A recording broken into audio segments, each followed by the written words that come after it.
नमस्कार मित्रों, आपका संसार मानस पर बहुत बहुत स्वागत है। आप सभी लोगों पर भगवान भोलेनाथ और माता पार्वती का आशीर्वाद सदैव बना रहे। आज की वीडियो तीज की कथा के ऊपर, क्योंकि तीज बहुत ज़्यादा पास आ चुकी है, तो चलिए शुरू करते हैं हम आज का वीडियो। एक समय माता पार्वती और भगवान शिव जी कैलाश के शिखर पर विराजमान थे।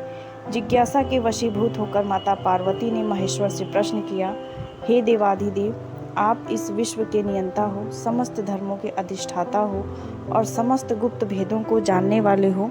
आप मुझ पर अनुग्रह कर कृपया ऐसा गुप्त भेद मुझसे कहें जो समस्त व्रतों में श्रेष्ठ हो।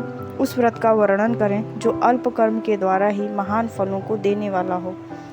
हे स्वामी, आप आदि मध्य और अंत से रहित हैं। आप धर्म की स्थापना करने वाले हैं, इसीलिए मैंने आपसे ये प्रश्न किया है। अब महादेव बोलते हैं कि हे प्रिय, तुमने आज मुझसे अतिश्रेष्ठ प्रश्न किया है। हे देवी, तुम्हारी इस जिज्ञासा को शांत करने की इच्छा से ही मैं तुम्हें महान फल देने वाला अति गोपनीय व्रत कहता हूँ। इसे अब तुम ध्यान से सुनो, क्योंकि जिस प्रकार तारागणों में चंद्रमा, ग्रहों में सूर्य और समस्त देवताओं में विष्णु श्रेष्ठ हैं, उसी प्रकार ये व्रत भी श्रेष्ठ है और वेद स्मृतियों में है। यह बहुत पुरातन है और इसी व्रत के प्रताप से तुम मेरी अर्धांगिनी हुई हो। हे वरोहे, यह व्रत भाद्रपद मास के शुक्ल पक्ष की तृतीया अर्थात तीज को होता है। आगे भगवान शंकर बोलते हैं कि आर्यावर्त में समस्त पर्वतों का स्वामी हिमाचल नामक श्रेष्ठ पर्वत है। उस पर्वतराज की शोभा अवर्णनीय है। उसके चारों ओर अनेक प्रकार की भूमि है। वहाँ अनेक वृक्ष सुशोभित हैं, सरोवर हैं। वहाँ पर गंधर्व, सिद्ध, चारण, यक्ष वहाँ पर वास करते हैं और साथ ही साथ वहाँ पर समस्त पापों का नाश करने वाली परम गंगा जी की धारा अपनी कलकल ध्वनि करती हुई उसकी श्रेणी में बहती है। हे वरोहे, उसी श्रेष्ठ पर्वत पर तुमने 12 वर्ष तक नीचे की ओर मुख कर तपस्या की थी। तुमने उस समय समस्त भोजन त्याग दिए थे और उसी पर्वत शिखर के ऊपर तुमने 64 वर्ष तक केवल सूखे पत्तों को खाकर तपस्या की थी। उसीलिए तुम्हारा नाम अपर्णा भी हुआ था। तुमने कठिन से कठिन तपस्या की। वैशाख की तपती हुई गर्मी में तुम आग के सामने बैठकर तप करती रही। श्रावण के परम पुनीत मास में तुम आहार को त्याग कर बाहर जल में बैठी रहती थी। हे देवी, तुम्हारी इस कठिन तपस्या को देख तुम्हारे पिता पर्वतराज हिमालय को चिंता हुई। वे मन में दुखी हो गए। मन ही मन उन्होंने तुम्हारे विवाह की चिंता की। उसी समय देवात नारद जी वहाँ आ निकले। नारद ने भी तुम्हारी तपस्या को देखा। कन्या के दुख से दुखी हिमालय ने नारद जी का अच्छे से सम्मान किया। तब नारद जी बोले कि आप इस समय किधर से आ रहे हैं? तब हिमालय कहते हैं कि मैं अपनी पुत्री के विवाह को लेकर बहुत ज़्यादा चिंतित हूँ। तब भगवान नारद बोलते हैं कि भगवान विष्णु को आपकी पुत्री के इस महान तप का पता लग गया है। इसी कारण उन्होंने मुझे आपके पास यह संदेश लेकर भेजा है, क्योंकि वो आपकी पुत्री से विवाह करना चाहते हैं। अखिल विश्व में भगवान विष्णु के समान कोई नहीं है। ब्रह्मा और शिव भी उनके समान नहीं है। इसीलिए मेरी सम्मति तो यही है कि आप पार्वती का विवाह विष्णु के साथ करें, यही उत्तम होगा। हिमाचल ने कहा कि हे मुनि, अगर भगवान विष्णु ही मेरी कन्या पार्वती का वरण करना चाहते हैं तो इससे और अच्छे सौभाग्य की बात क्या होगी। आपको उन्होंने यहाँ दूत बनाकर भेजा है, तो फिर मैं अपनी कन्या विष्णु को ही दूंगा। हिमाचल के इन वचनों को श्रवण कर नारद जी आकाश मार्ग से चले गए। नारद जी की इस बात को सुनकर भगवान विष्णु मुस्कुराकर चुप रहे। उधर हिमालय ने अपनी पुत्री के पास जाकर कहा, हे पुत्री, अब तेरा विवाह समस्त देवताओं में श्रेष्ठ विष्णु से करना निश्चित हो गया है। अब तुझे प्रसन्न हो जाना चाहिए। पिता के इन वचनों को सुनकर पार्वती मूर्छित होकर पृथ्वी पर गिर पड़ी। जब उन्हें चेत हुआ तो वह अपने प्रिय सखी के घर चली गईं।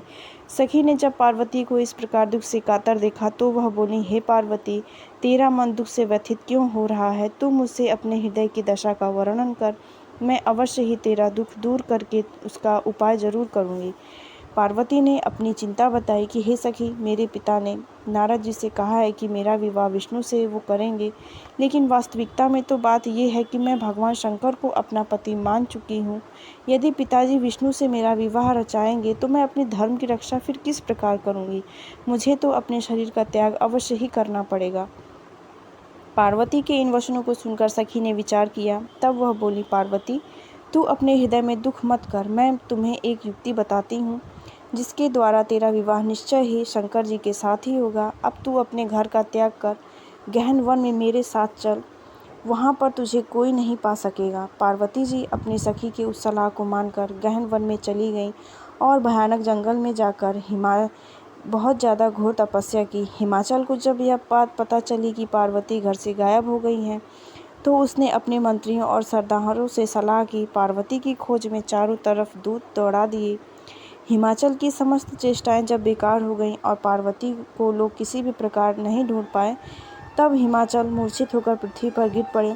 हिमालय के साथियों ने किसी प्रकार उनको धीरज बंधाया। तब हिमाचल स्वयं पार्वती की खोज में निकल पड़े। वे वन वन भटकने लगे, उनको तन बदन की सुध न रही। वे पार्वती की खोज करते हुए वनों में घूमने लगे। पार्वती घर से निकलकर अपनी सखी के साथ एक बहुत बड़ी नदी के पास पहुंची। इस नदी के तट पर आगे जाकर उन्होंने एक विशाल वन देखा। ये बहुत सघन था और भयानक भी था। अब पार्वती इसी गुफा में रहती थी। पार्वती ने अपनी सखी के साथ उस गुफा में रहना प्रारंभ किया। पार्वती का उन्होंने एक रेत की प्रतिमा बनाई। पार्वती जी ने शंकर जी की एक रेत की प्रतिमा बनाई और उस प्रतिमा की आराधना करने लगी। उसी समय भादो मास की हस्त नक्षत्र युक्त तृतीया आ गई। पार्वती ने उस दिन शंकर जी का विधिवत पूजन किया, रात भर जागरण किया और शिव लीलाओं का वर्णन किया। पार्वती के उस महान तप को देखकर भगवान शंकर का सिंहासन हिल गया और वे उसी क्षण पार्वती के सम्मुख जाकर उपस्थित हो गए और बोले, हे वरानने, मैं तुझसे अति प्रसन्न हूँ, वर मांग। भगवान सदाशिव को अपने सम्मुख उपस्थित देखकर पार्वती का हृदय कमल खिल गया। मन चाहा वर मांगने की बात सुनकर पार्वती ने कहा कि हे महेश्वर, यदि आप मुझ पर प्रसन्न हैं और वर देना चाहते हैं तो कृपा कर मुझे अपनी पत्नी के रूप में स्वीकार कीजिए। मन चाहे वर को देकर शंकर जी अपने निवास स्थान को लौट जाते हैं। उन्होंने दूर से 2 कन्या देखी और पास आने पर उन्होंने अपनी प्रिय पुत्री पार्वती को पहचान लिया, जो कि स्वयं हिमालय थे। पार्वती को देखकर वे उनके पास पहुंचे और उसे हृदय से लगाकर विलाप करने लगे। उन्होंने कहा कि हे पुत्री, तुम इस महाभयानक वन में इन हिंसक पशुओं के मध्य क्यों निवास करती हो? अब तुम घर चलो। पार्वती ने कहा कि हे पिता, आज जब आप मुझसे घर चले आने का कारण ही पूछा है, तो मैं आपको स्पष्ट बताए देती हूँ कि मैंने तन मन से भगवान शंकर को अपना पति मान रखा है। किंतु जब आपने मेरा विवाह विष्णु से करना तय कर लिया, तो मैं अपने धर्म की रक्षा करने के लिए इस वन में चली आई थी।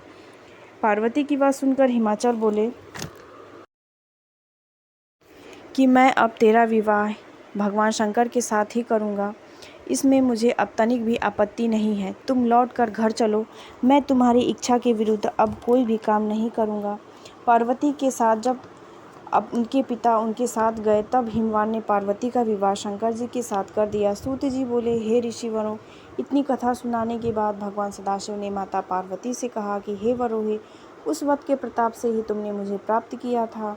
इसी प्रकार पार्वती जी ने प्रश्न किया कि हे परमपिता परमेश्वर, अब आप कृपा करके इस व्रत को करने की विधि बताएं। तब शिवजी उस महान कथा करने की विधि भी उनको बताते हैं और बोलते हैं कि भाद्रपद मास की तृतीया को जो कोई भी इच्छित वर के इच्छा से उस व्रत को करेगी, तो उसे अचल सुहाग की प्राप्ति तो होगी ही साथ उसे मनचाहा वर भी मिलेगा और इससे उत्तम व्रत वर के लिए और कोई नहीं है। उस मंडप में एक केले का खंभा लगाएं और धूप दीप चंदन आदि से उसे अच्छे से प्रसादित करें और प्रतिमा को स्थापित करें और विधिवत भगवान शंकर की जो पूजा करें, उसे इच्छित वर और साथ ही साथ अचल सुहाग की प्राप्ति जरूर होती है। तो भगवान सदाशिव सभी स्त्रियों का अचल सुहाग रखें और माँ पार्वती सभी को सौभाग्यवती होने का आशीर्वाद दें। इसी के साथ ये कथा समाप्त होती है।